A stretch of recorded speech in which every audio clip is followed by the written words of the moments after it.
Hello everyone, welcome to my YouTube channel. मेरा नाम चिराग है और आज हम दो ऐसी कंपनीज के क्वार्टरली रिजल्ट्स के बारे में बात करेंगे जिनके रिजल्ट एक्सपेक्टेशन से बिल्कुल अपोजिट आए हैं। पहली कंपनी है धर्मज क्रॉप गार्ड। रिमेंबर, इसकी वैल्यूएशन के लिए मैं बहुत ज़्यादा बुलिश था। After Q2 results I have decided to exit from this stock. 2-3 महीने 4 महीने के लिए मैं इस स्टॉक से एग्जिट कर रहा हूँ क्योंकि मुझे ऐसा लगता है कि अगले कुछ क्वार्टर्स भी शायद उतने सेटिस्फैक्ट्री ना आए इस कंपनी के लिए। दूसरी कंपनी है एंटनी वेस्ट मैनेजमेंट। इस कंपनी में मैं अभी भी बना हुआ हूं। मैंने थोड़ी बहुत अपनी पोजीशन काटी है। हाउएवर मुझे उम्मीद है कि अगले कुछ क्वार्टर इस कंपनी के लिए रिलेटिवली बेटर होंगे। वीडियो शुरू करने से पहले मैं आप सब लोगों को स्टैंडर्ड डिस्क्लेमर दे दूं, ये कोई बाय और सेल रिकमेंडेशन नहीं है। Do your own research before buying any stock. तो चलिए वीडियो स्टार्ट करते हैं। सबसे पहले धर्मज क्रॉप गार्ड के बारे में बात कर लेते हैं। कंपनी के रिजल्ट्स बिल्कुल अच्छे नहीं आए। रीजन, जो इनका फॉर्मुलेशन का बिजनेस था, चाहे वो B2B में हो या B2C में हो, वहां पर हमें फ्लैट ग्रोथ नजर आ रही है ईयर ऑन ईयर। रीजन क्या है? रीजन ये है कि रियलाइजेशन ग्रो नहीं हुई, यानी प्राइसेस जो एग्रोकेम ये बेच रहे हैं वो करेक्ट हो गए, वो नीचे की तरफ चले गए। वॉल्यूम ग्रोथ आई है, यानी कंपनी ने पिछले साल इसी क्वार्टर में जो केमिकल्स बेचे थे, इस साल उससे ज्यादा केमिकल्स बेचे हैं, लेकिन प्राइसेस पिछले साल उन केमिकल्स के ज्यादा थे और इस साल कम थे। तो कंपनी की टॉप लाइन नजर नहीं आई, ग्रोथ नजर नहीं आई हमें। इनका टेक्निकल बिजनेस रिलेटिवली बेटर कर रहा है और अच्छा परफॉर्म कर रहा है। हालांकि वहां से हमें प्रॉफिट की उम्मीद नहीं है क्योंकि it will be profitable in next financial year. Management ने अपनी पूरी कॉन कॉल में लगभग इसी रीजन के बारे में डिस्कस किया कि उनकी रियलाइजेशन फॉर्मुलेशन बिजनेस से क्यों नहीं आ रही। उसका रीजन उन्होंने बताया कि जब क्रॉपिंग सीजन थे उसके आखिरी कुछ महीने में खरीफ क्रॉप में बारिश बहुत ज्यादा हो गई, और बारिश जब बहुत ज्यादा हो जाती है तो पेस्टिसाइड की सेल्स उतनी नहीं होती, यूज उतना ज्यादा नहीं होता। तो उसकी वजह से क्या हुआ कि सप्लाई ज्यादा हो गई। सप्लाई ज्यादा होगी तो प्राइस करेक्ट हो गए और उसकी वजह से इनके क्वार्टरली रिजल्ट इस क्वार्टर में सफर किए हैं। देखिए, इस तरीके की companies are always dependent on vagaries of nature. जैसे किसान मौसम के ऊपर डिपेंडेंट है, वैसे ही धर्मज जैसी कंपनियां जो एग्रोकेम बनाती हैं वो मौसम के ऊपर डिपेंडेंट होती हैं। मौसम खराब तो धंधा खराब। देखिए, इंडिया में 2 क्रॉपिंग सीजन है, एक राबी और एक खरीफ। खरीफ यानी Q2, राबी यानी Q4। जो खरीफ सीजन है यानी Q2 सीजन है वो that constitute 70% of the cropping. जो राबी सीजन है दैट कॉन्स्टिट्यूट जस्ट 30%। अब Q2 खराब हो गया किसी कंपनी का, यानी 70% ऑफ द ईयरली सेल्स जो है वो खराब हो गई। उतनी खराब नहीं हुई, थोड़ी बहुत खराब होगी, यानी हमें जो ग्रोथ की एक्सपेक्टेशन है वो ग्रोथ की एक्सपेक्टेशन वहां पर हमारी कंप्लीट नहीं होगी। कंपनी कह रही है कि जो राबी सीजन है यानी Q4 का सीजन है वो हमारे लिए अच्छा होगा, चाहे राबी सीजन कितना भी अच्छा हो जाए, लेकिन ये 50% है खरीफ सीजन के इन टर्म्स ऑफ क्रॉप सोन। तो चाहे कितनी भी सेल कर दो आप Q4 में, आप कंपनसेट नहीं कर सकते जो खरीफ सीजन में आपको नुकसान हुआ है। ठीक है, धर्मज की वैल्यूएशन मुझे बहुत अट्रैक्टिव लगती है और मुझे ऐसा लगता है कि company is on right path. अभी जो क्वार्टर में गड़बड़ हुई है वो कंपनी की या मैनेजमेंट की गलती से नहीं हुई है, वो मौसम की वजह से हुई है। और जब हम ये इन्वेस्ट कर रहे थे तो ये हम एंटीथीसिस बार बार डिस्कस कर रहे थे कि मौसम अल्टीमेटली डिसाइड करता है कि एग्रोकेम कंपनीज कितना मुनाफा कमाएंगे। अब धर्मज की ग्रोथ जो इस साल होनी थी, मुझे ऐसा लगता है वो अगले साल पे शिफ्ट हो जाएगी। इससे क्या होगा? इससे ये होगा कि अगले कुछ क्वार्टर्स के, शायद 2 क्वार्टर्स के रिजल्ट्स उतने अच्छे ना आए जितनी हमारी एक्सपेक्टेशन थी, हमारी वैल्यूएशन कह रही थी। और इस तरीके के माहौल में जब शेयर मार्केट लगातार धड़ाम पे धड़ाम नीचे गिर रही है, मुझे ऐसा लगता है कि मार्केट शायद धर्मज को बहुत बुरी तरह पनिश करेगी, क्योंकि at the end of the day it's a cyclical stock. इसीलिए फॉर अ टाइम बीइंग मैं इस स्टॉक से एग्जिट हो रहा हूं। हाउएवर मेरा प्लान है अगले जैन फेब मार्च में अगर धर्मज के प्राइस में बहुत बड़ा करेक्शन आता है तो इस स्टॉक को दोबारा खरीदने का, क्योंकि FY26 FY27 से लेकर FY30 तक मैं बहुत बुलिश हूं स्टॉक में। हाँ, अगले 1-2 क्वार्टर खराब हो सकते हैं और मार्केट इनको पनिश भी कर सकती है, लेकिन ओवरऑल मैं इस स्टॉक में बहुत ज्यादा बुलिश हूं। इसलिए मैं इस स्टॉक को खरीदूंगा, लेकिन 1 या 1.5-2 महीने के गैप के बाद। ये तो हुआ कि मैं क्या कर रहा हूं इस कंपनी में। अब बात करते हैं कि धर्मज की मैनेजमेंट क्या कर रही है।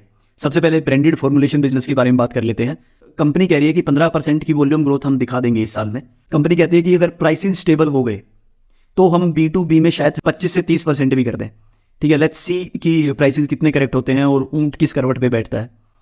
इसके अलावा ज्योग्राफिकल एक्सपेंशन जो कंपनी क्लेम कर रही है वो ठीक चल रही है। कंपनी कह रही है कि अगले 1-2 साल में हमको उसका बेनिफिट नजर आने लग जाएगा, तो उस समय शायद फॉर्मुलेशन का बिजनेस हमारा और रैपिडली बढ़ेगा।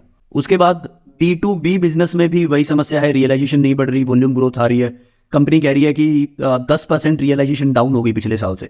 उसकी वजह से इनकी जो टॉप लाइन ग्रोथ है वो लगभग फ्लैट नजर आती है। तो हमारी एक्सपेक्टेशन के हिसाब से काम वहां पर भी नहीं हो रहा। अब बात कर लेते हैं टेक्निकल्स की। टेक्निकल्स में धर्मज ने बहुत अच्छा परफॉर्म किया है। अगर आपने फंडामेंटल वीडियो को ढंग से सुना होगा तो उसमें मैंने बात की थी कि इस साल में कंपनी उम्मीद कर रही है कि 2025 फाइनेंशियल ईयर में ये 30% के आसपास कैपेसिटी यूटिलाइजेशन अचीव कर लेंगे। हाउएवर इन्होंने कैपेसिटी यूटिलाइजेशन अचीव कर लिया 58% इन H1। फिर H2 में थोड़ी बहुत कैपेसिटी यूटिलाइजेशन कम हो जाएगी, शायद एवरेज 50% के आसपास हो जाएगी। ठीक है, तो they are performing relatively better. अभी ईबिटा नेगेटिव चल रहे हैं, पर इनको उम्मीद है कि इस साल में ये ईबिटा पॉजिटिव हो जाएंगे और पीबीटी पॉजिटिव ये नेक्स्ट फाइनेंशियल ईयर में हो जाएंगे, जैसी एक्सपेक्टेशन थी। यानी टेक्निकल्स का धंधा हमारी एक्सपेक्टेशंस के हिसाब से चल रहा है, इवन बेटर चल रहा है मैं तो ये कहूंगा।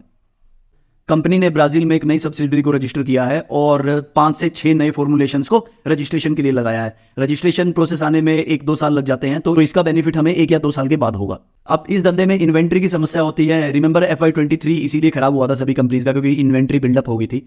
जब मैनेजमेंट से इन्वेंट्री बिल्डअप के बारे में पूछा कि ये जो अनसीजनल रेन हुई है उसकी वजह से इन्वेंट्री बिल्डअप तो नहीं होगी, तो उन्होंने कहा कि H2 पे तो इन्वेंट्री का वैसे भी इंपैक्ट नहीं पड़ेगा, क्योंकि H2 की फॉर्मुलेशंस डिफरेंट होती है, केमिकल्स डिफरेंट होते हैं। As far as H1 of next year is concern, अभी वो सिचुएशन नजर नहीं आ रही इन्वेंट्री बिल्डअप की, तो उससे हमें आज के दिन में डरने की जरूरत नहीं है। हाउएवर इन्वेंट्री को एग्रोकेम्स में बहुत माइन्यूटली ट्रैक करना होता है, जैसा कि मैंने फंडामेंटल वीडियो में आपको बताया था। जहां तक गाइडेंस की बात है तो इस साल कंपनी ने मार्जिन एक्सपेंशन की बात की थी 1 से 2% के आसपास, वो शायद नहीं हो पाएगा क्योंकि रियलाइजेशन डाउन है। हाउएवर अगले 3-4 साल में हमें वो बेनिफिट नजर आने लग जाएगा, तो हमें उम्मीद है कि FY26 will be relatively better in terms of expansion of margins. तो ओवरऑल अगर मैं रिजल्ट्स की बात करूं तो वो सेटिस्फैक्टरी नहीं है, लेकिन इसमें मैनेजमेंट की कोई गलती नहीं है। अब मैंने डिसाइड सेल करने का इसलिए किया है क्योंकि मैं अपने पोर्टफोलियो में इस तरीके की कंपनी मैक्सिमम रखना चाहता हूं जिनके नेक्स्ट फ्यू क्वार्टर्स के रिजल्ट्स बहुत अच्छे आने की उम्मीद है। अब बात कर लेते हैं एंटनी वेस्ट मैनेजमेंट की। यहां पर रिजल्ट्स बहुत अच्छे नहीं आए, मैं ये भी नहीं कहूंगा कि बहुत बहुत ज़्यादा खराब रिजल्ट आए हैं, फ्लैट से रिजल्ट आए हैं। ठीक है, लेकिन इस तरीके की मार्केट में जब फ्लैट रिजल्ट आते हैं तो मार्केट आपको भिगो भिगो के लाते मारती है। वही एंटनी के साथ हुआ। ये स्टॉक बिल्कुल डिजर्व नहीं करता था कि डेली लोअर सर्किट पे लोअर सर्किट खाए, लेकिन that is how this market is. They are going to punish you अगर आपके रिजल्ट एक्सपेक्टेशन से थोड़े भी कम आए तो। एंटनी के साथ भी वही हुआ।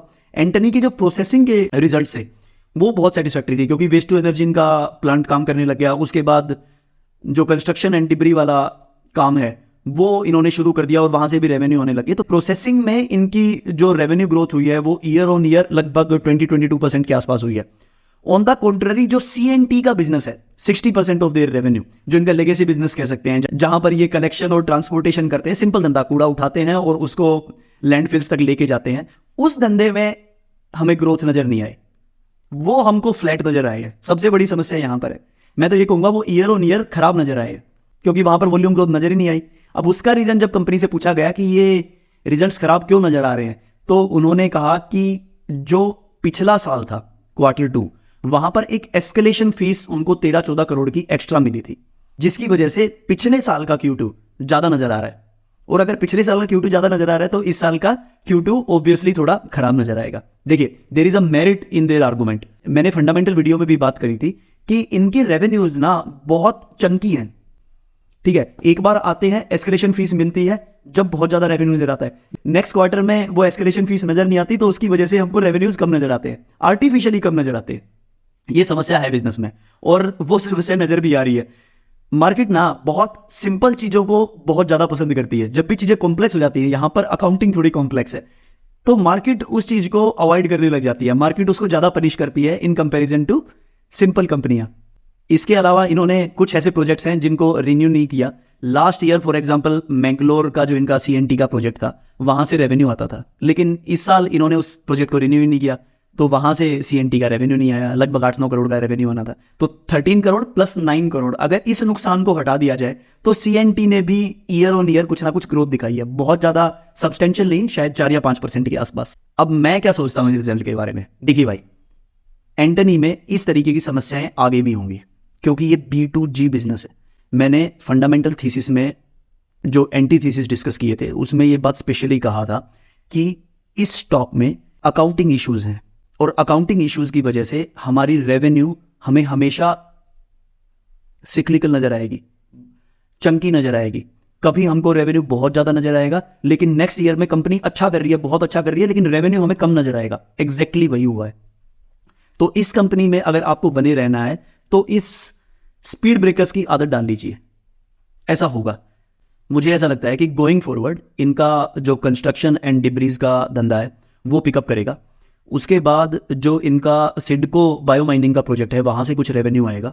इसके अलावा जो वेस्ट टू एनर्जी इनका पुणे में पिंपरी में प्लांट है, उसकी प्लांट फैक्टर लोड बढ़ेगा, यानी उसकी एफिशिएंसी बढ़ेगी और वहाँ से थोड़ा बहुत रेवेन्यू फालतू आएगा।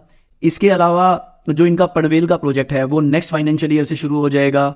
नवी मुंबई का जो इनका CNT का प्रोजेक्ट है वहाँ से रेवेन्यू आने लग जाएगा। इन सब रेवेन्यूज को मिलाकर शायद next quarter will be relatively better than this quarter, ऐसी मेरी एक्सपेक्टेशन है। इसीलिए इस स्टॉक में मैं बना हुआ हूँ। हालांकि फॉर फुल डिस्क्लोजर मैंने थोड़ी बहुत सेलिंग इस स्टॉक में की है क्योंकि मुझे पैसों की जरूरत थी ताकि मैं दूसरे स्टॉक में इन्वेस्ट कर सकूँ। उसके बारे में किसी और दिन बात करेंगे। कंपनी ने अपनी गाइडेंस भी मेंटेन करी है। For example they are saying कि मार्जिन हमारे 23% रहेंगे ऑन कोर रेवेन्यू, यानी जो हमारा प्रोसेसिंग का और CNT का रेवेन्यू आता है उस रेवेन्यू से हमको 23% मार्जिन की उम्मीद है। इनको कोर रेवेन्यू ग्रोथ की भी उम्मीद लगभग 25%, 23-24% के आसपास है। तो गाइडेंस मैनेजमेंट ने मेंटेन रखी है। उसके बाद company date point of view से भी ठीक ठाक कर रही है। डेट तो इनका बढ़ना था, फाइनेंस कॉस्ट तो बढ़नी थी, क्योंकि जो पुणे का WTE प्रोजेक्ट था, वेस्ट टू एनर्जी प्रोजेक्ट था, वो अभी इन्होंने उसको रन करते हुए सिर्फ 1 साल हुआ है, तो डेप्रीशिएशन कॉस्ट भी बढ़ रही है, फाइनेंस कॉस्ट भी बढ़ रही है। वो इशू होना था, लेकिन debt to equity point of view से मुझे बहुत ज़्यादा इशू नहीं है कंपनी का। आज के दिन में 0.4x के आसपास है और कंपनी कहती है कि अगर हमने कोई नया प्रोजेक्ट नहीं लिया तो अगले 4 साल में हम डेट फ्री हो जाएंगे। ओवरऑल मेरी उम्मीदें नेक्स्ट क्वार्टर से CND पे है, जो कंस्ट्रक्शन एंड डिब्री का धंधा है इनका।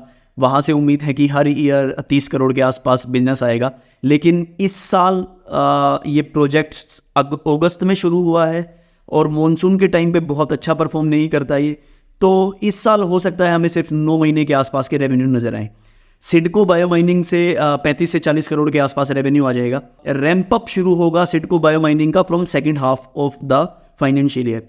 सो इससे भी हमको पूरे साल के रेवेन्यूज नजर नहीं आएंगे। वेस्ट टू एनर्जी अभी 70% के आसपास लोड फैक्टर पे काम कर रहा है, वो 75% पे करेगा, तो हमें 23 करोड़ के आसपास रेवेन्यू वहाँ से उम्मीद है। सो ये थे एंटनी के रिजल्ट। बहुत बढ़िया भी नहीं, बहुत ख़राब भी नहीं। धानुका के रिजल्ट भी बहुत ख़राब नहीं है, मैं ये नहीं कहूँगा, लेकिन अभी मैं 2 क्वार्टर्स के लिए उस स्टॉक से थोड़ा दूरी बना के रखूँगा। That's it for this video. अगली वीडियो में मैं किसी और इंटरेस्टिंग रिजल्ट के साथ मिलूंगा और किसी इंटरेस्टिंग आइडिया के साथ मिलूंगा। तब तक के लिए टेक केयर, रिसर्च करते रहिए, मेहनत करते रहिए। स्टॉक मार्केट आपको जरूर रिवार्ड करेगी। Bye bye, take care.